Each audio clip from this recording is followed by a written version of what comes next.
Hey guys, কি খবর? সবাই কেমন আছো? আশা করি সবাই ভালো আছো।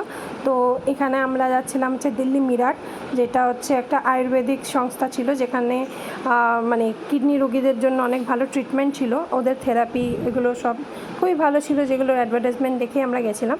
সত্যি ওদের ট্রিটমেন্ট সত্যিই ভালো ছিল। আমি অনেক দিন ভালোই ছিলাম, বাট ডাস্ট অ্যালার্জি হয়ে যাওয়াতে সেটার ভিডিও পরে দেখতে পাবে যে কী এমন হয়েছিল, যার জন্য আমার মানে ইমিডিয়েট ডায়ালিসিস নিতে হয়েছিল। তো যাই হোক, আমরা চলে গেছিলাম কলকাতা। ওখান থেকে আমাদের ট্রেন ছিল।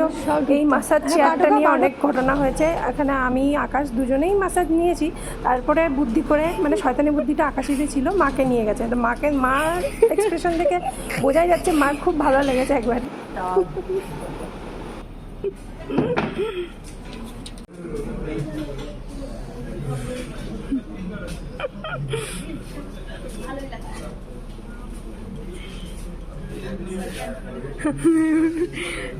কেমন এক্সপিরিয়েন্স? কেমন বলছে শরীরে কি ব্যথা হয়ে গেছে। Meanwhile,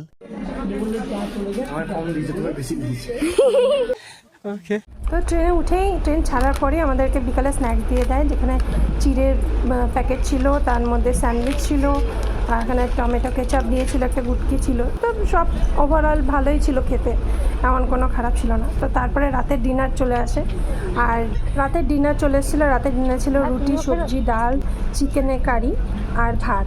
2000 years later. তো 2 ঘন্টা ধরে শ্যুট করার পর ফাইনালি উনি খুলে উদ্ধার করতে পেরেছে। তো তোমরাও দেখে নাও কী ছিল। the next morning. সকালে এসেছিলো হচ্ছে ভেজ কাটলেট, আর এটা হচ্ছে কাটলেরি সেট, আর তার সাথে হচ্ছে ব্রাউন ব্রেড দিয়েছিল, ওখানে বাটার ছিল, ভালোই ছিল, একটা ম্যাঙ্গো জুসও দিয়েছিল। তো ওভারঅল ট্রেনের খাবার মোটামুটি ঠিকই, এর থেকে ভালো খাবার আশা করাও যায় না, বাট এই কাটলেটটা সত্যি জঘন্য ছিল। তো যেহেতু ট্রেন লেট ছিল, সেই জন্য আমাদের পৌঁছাতে দিল্লিতে অনেক লেট হয়ে যায়। আর সেখান থেকে আবার মিরাট যেতে হবে, যেহেতু ওই সেন্টারটা মিরাটেই ছিল।